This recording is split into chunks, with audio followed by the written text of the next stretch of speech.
Hi, my name is Jackie. I was diagnosed with type 1 diabetes when I was 8. I play hard because that's how I do everything. I always push myself to be the best that I can be.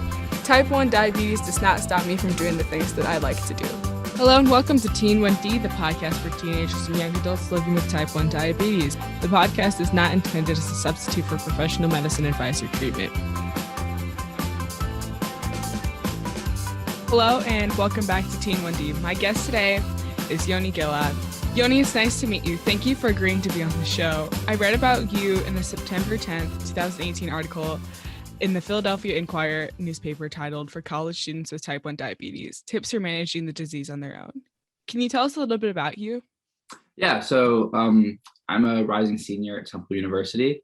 I'm also a member of the men's crew team here at school. I've been diabetic since 2016, and it's been a very interesting ride, but I feel like it doesn't characterize me per se. There's a lot of things I can do normally and make it so it's not a huge part of my daily to-do list. For those of us who may not know, where is Temple located? It's right in Philadelphia, Pennsylvania. It's a 5-minute subway ride away from Center City, so it's really a great spot to be. Yeah. So what are you majoring right now, and what are you hoping to do after you graduate? I'm majoring in psychology, and I'm really hoping to go into some kind of research after I graduate. This summer, I have an internship working at a lab at University of Pennsylvania, actually, doing research with human cognition during long-duration spaceflight missions, which is kind of an interesting topic to be a part of. So what we do is we have research labs partnered with NASA. We compare the data from each lab about how people react during long duration spaceflight missions. So for example, resilience and social interactions are the two major things that we talk about, or we look into to study. It's very interesting work, and I feel it's very applicable because spaceflight is going to be huge in the next couple of years. So it's really fun to be a part of it. Definitely. That does sound really interesting, though. So how have you spent your time this summer? Other than the internship, have you had crew practices then too? Yeah, so I was a part of a club team. So we don't run school rowing during the summer.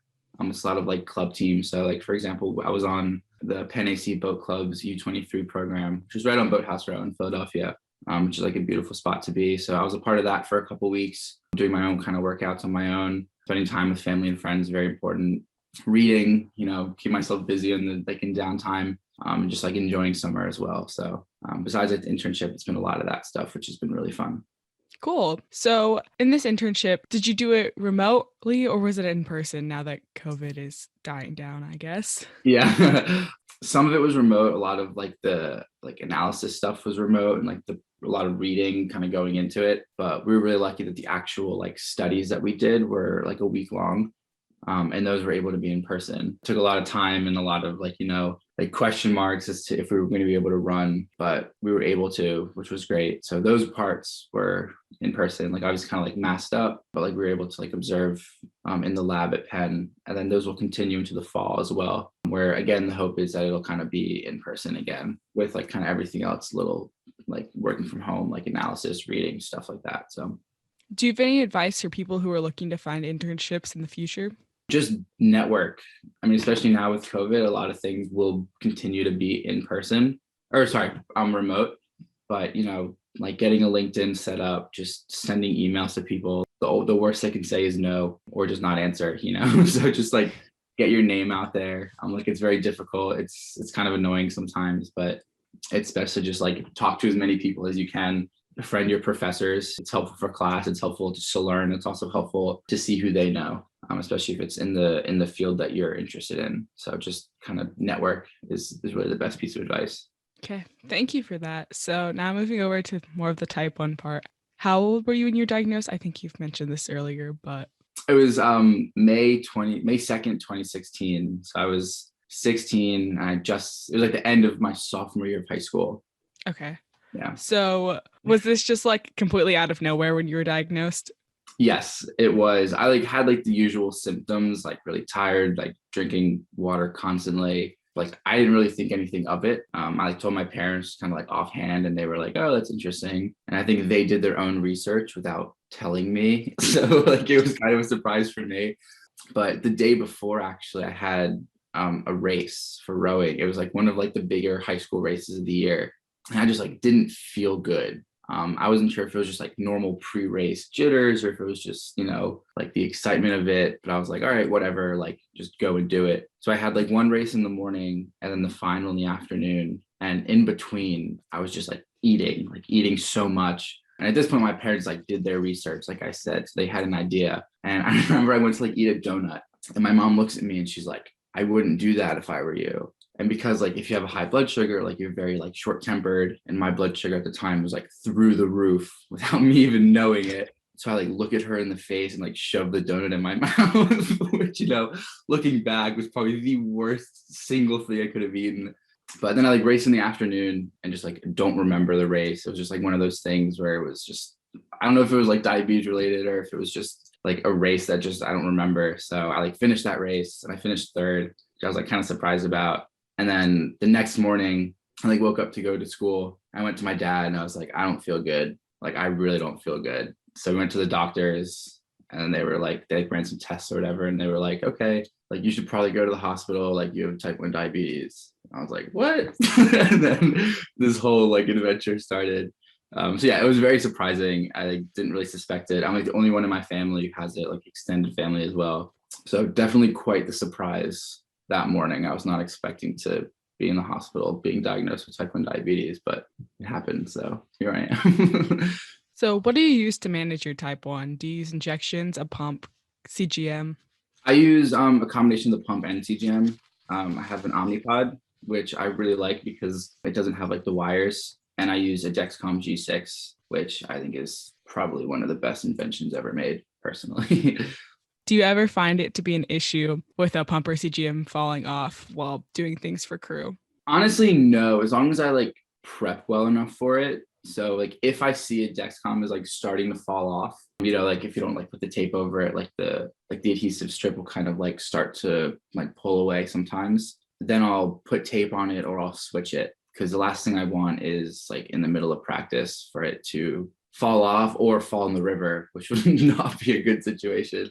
So normally it does not, like the actual like physical devices don't, especially because the pump is wireless. I don't have to worry about like putting it in my clothing or having like the PDM like in a weird spot. Like, I can just like put it in like the waterproof bag I use. So the actual devices don't really get in the way often, which is really nice.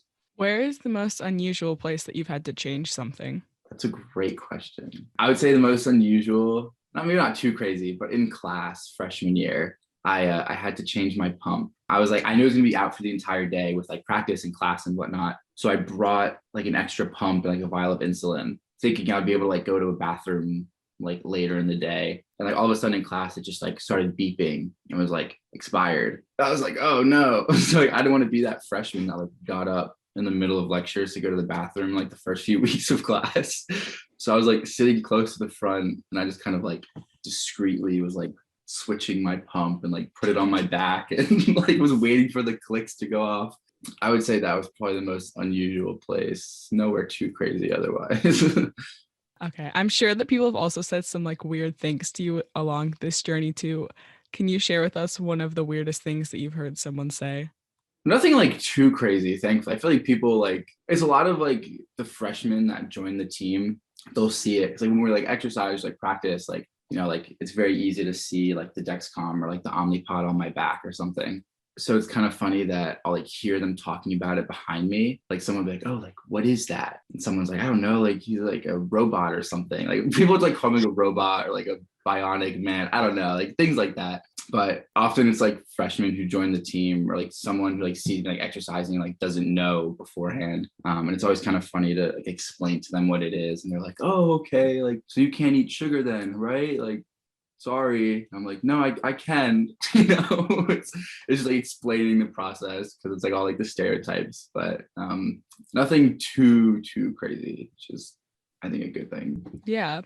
Going back on that, can you tell us more about your rowing career? What age did you start and how did you get involved in it? Yeah, so I've been rowing, I guess, 7 years. So I started summer going into my freshman year of high school. And I got into it because my older sister actually did it first. And she started it. We used to go to Maine every summer for like a family vacation, and we loved being on the water, like kayaking, like swimming, whatever the case was. And my uncle said to my sister, like, "Oh, you love kayaking? Like, you should look for a sport that's similar, like on a boat, like in water or something." So like we did research, and we live like 45 minutes outside of Philadelphia, and we found like Boathouse Row, which is like a huge, like world famous, like rowing course, like rowing organization. Like it's great.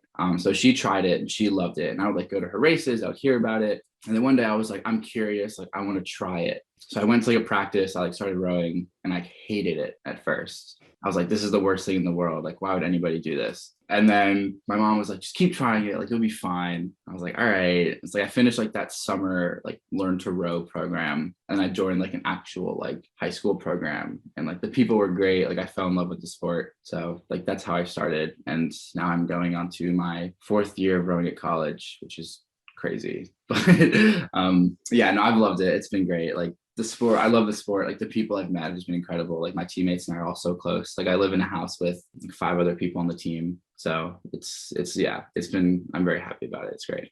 For those of us who don't know anything about career rowing, are there different types of races in college? Yeah, most people don't know about it. So that's a good question.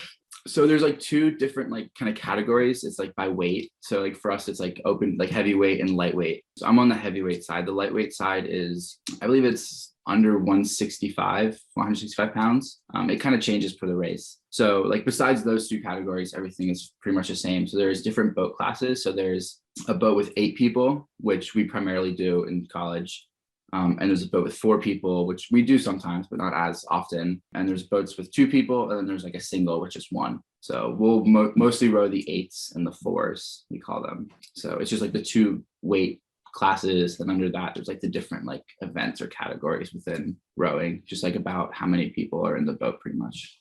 What do you do with your type 1 supplies while you are rowing? Do you carry them with you in the boat, or do you just have them offshore? I sometimes have them offshore. Last year I started to bring them in the boat. For me, it's kind of, it goes either way. But I'll like suspend my insulin. I find that's kind of my best strategy. So I just use my PDM and suspend before I go out. And then if I bring it with me, it's okay. If I leave it on the shore, it's okay. But I always have like sugar with me. In that case, I use like little packets of fruit snacks. Those are my go-to. So those I always have like in with me, like with my water bottle. If I bring like a little waterproof bag with my phone or my PDM out, I'll like throw those in there as well. But yeah, the PDM kind of, it'll stay on shore most of the time. And then the phone, like with my Dexcom, will come out with me. So you talk about your phone. Have you ever dropped that in the water? Knock on wood, I haven't. I've come close before, like picking the boat up out of the water. Sometimes I'll like put it like in my uniform kind of thing, and it might like slip and like land on the dock instead of the water, which is good. So like oftentimes I'll have like someone else hold it, just so it doesn't fall in. But thankfully I haven't had any mishaps like that so far. So when do you practice, and how many hours a week do you think you do that? I can tell you how many hours a week. We're at like about 20. So we'll practice every day in the morning, often at like 5:30 or 6, except Sunday. Sundays we have off actually. And then, so that'll be like a 2-hour practice in the morning. And then 3 days a week, we'll have like a team lift, which is about an hour. And then sometimes we'll have like another workout, like a supplemental workout in the afternoon, whether it be on the rowing machine, or if it's like a really nice day and people can come out, we'll go back to the river and go on the water. So it's definitely very busy. It's taught me time management is like key to college, like athletics or not. Like you have to like, have a program. Because like one of the things our coach says is that like we are students first. So like grades are obviously incredibly important, regardless if you're an athlete or not. So like that's always like the priority, but it's very difficult with being tired all the time and having 20 plus hours a week of practice. So time management is definitely key. So that's what I've learned. Do you have any advice for balancing time management with school and sports? Yeah, a Google Calendar is great. I think that's what I've learned, especially last year. It's been like a lifesaver, just like being able to see everything kind of in one screen. Like a planner is also great, but I like the Google Calendar more. And just like staying on top of assignments. One thing we do with the team is we have like a season in weeks, we call it. So at the beginning of the semester, we'll go through all of our syllabi and write down like exams, like test dates, like big assignments that are due so that we have it in writing. So we know ahead of time, like, okay, I have a race this weekend, but I also have this paper due this weekend, like plan that out like 2 weeks ahead. So just like having a system where you just see everything and you can like keep yourself accountable and just like make sure that like academics come first and you get everything done like on time or early. Early is best, I find. So Thank you so much for that. I just know that a lot of our listeners may be in college or headed to college yeah, soon and definitely might need advice in that category. absolutely. So, moving back towards the type 1 aspect of this podcast, were you self-sufficient while you were living at home with your parents when you were 16 through senior year, or did they help with the management of that? They helped a lot. Like in the beginning, it was a big transformation. So my parents and my sister both have like the Dexcom share. We eventually took my mom off of it as like a family agreement that my dad could handle it enough on his end so that she's not like constantly checking it and like being worried about it. It definitely took a long time to kind of get into a good groove. So like I said, I was diagnosed end of sophomore year. So summer going into junior year was just kind of like learning to like figure it out pretty much, like a lot of trial and error. Like I remember my first like real like low blood sugars that would happen like at night. I wasn't on a Dexcom yet, so I was like doing like finger prick checking and I was like, oh, I'm low. And I'd be like so upset, like this is like a miserable, like I feel terrible, like drinking an apple juice, like sitting at the counter with my mom. But like I jumped on the technology pretty quickly. Like after the syringes, I was on the pod, I think by like October of that year, which I'm really happy about. But yeah, it was definitely a lot of like relying on my parents in the beginning. Like for me, like being 16, like trying to figure that out would have been a lot on my own. So I'm very happy that they were like able to support me the way they were, but also like let me be an adult and like kind of figure it out, but also be like, yeah, like we're here to help. Like we'll wake you up in the middle of the night if your Dexcom is high or low. And like I don't hear it or something. Like they'll always come and check on me. Even when I'm home now. Like I was home this past weekend, and if like my blood sugar's high or low in the middle of the night, like my dad will come in and wake me up or just like check to make sure I corrected or like ate something, which like is totally unnecessary. But it's just like how the relationship I have with them has been, especially like on the diabetes side, which is great. So yeah, parents were great during the whole like high school diabetes stage. So Yeah, and now that you're in college, have you created a 504 plan with your school, or how did you handle that situation? So I actually did not. Freshman year I was going to, but I kind of took the approach that like for me personally, I wouldn't see diabetes getting in the way of anything, especially like academic side. Like I was talking to my advisor about it, and she was like, yeah, like the worst you could do is just get like a 5-4 plan and get like extra time for an exam. And I was like, that'd be great. Like extra time is great for an exam, but like it's not something I thought I needed. So I held off knowing I could do it again later. And like, to be honest, like I didn't really see a need for it personally, but I know a lot of people have one and they say it's great. So I totally support even doing it. In worst cases, you cancel it. I kind of wish I did that. Like looking back, I think it would have been really helpful to have one like in writing and then just been like, oh, today I don't need extra time. Like I'll be fine. So I definitely recommend people like in college or going into college doing that, like talking to your advisor about it, talking to your professors about it, because they're incredibly helpful. They're incredibly understanding.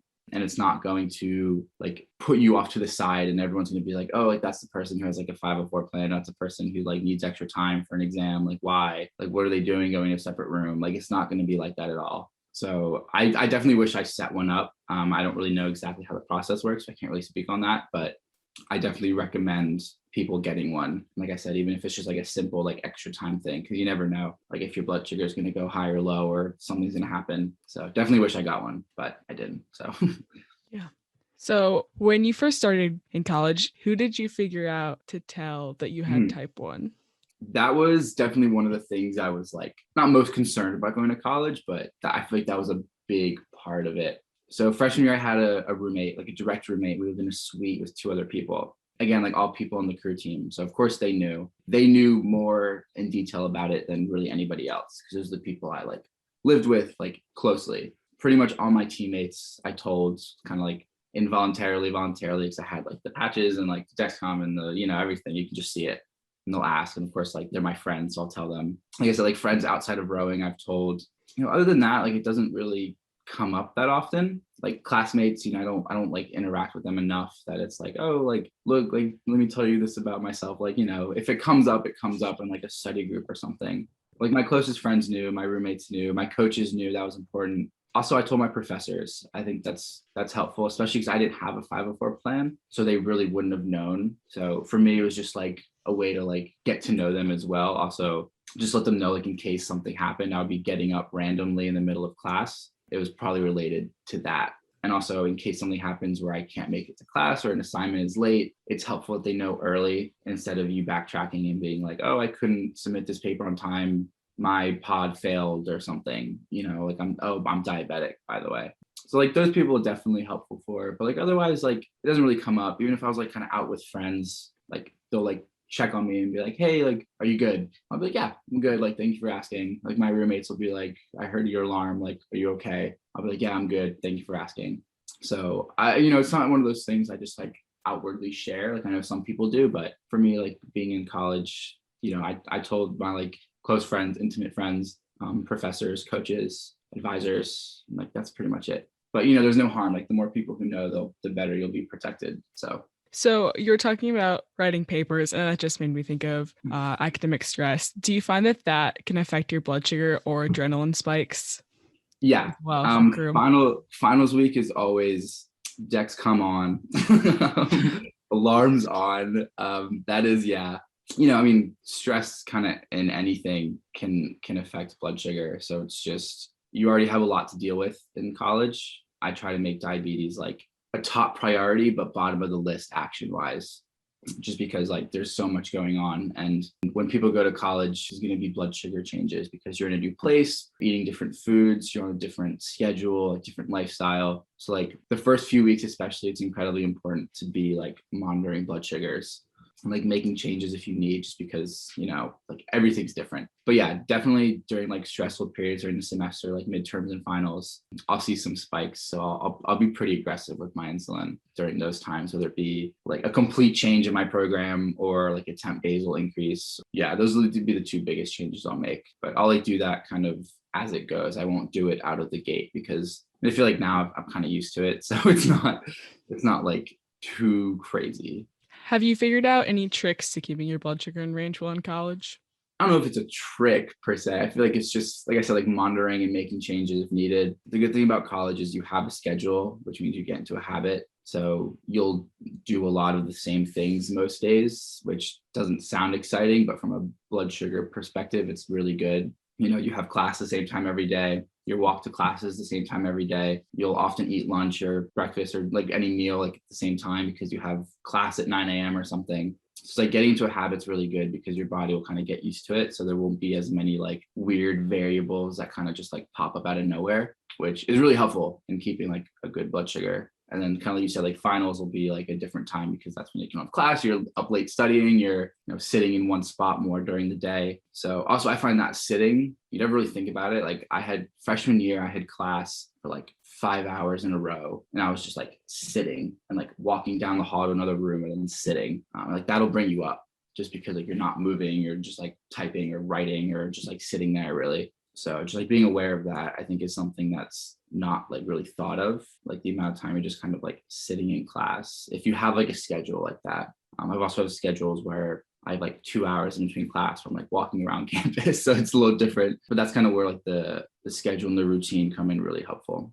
Just as the last diabetes related question, did you meet anyone else with type 1 while at Temple or? Yeah, I've met a few, not as many as I kind of thought. I think there's like a college diabetes network program here, but I think it's very small. So actually my one roommate's really good friend, she's type 1. So I've kind of like talked to her about it and like given her like fruit snacks, if her blood sugar was low if I saw her.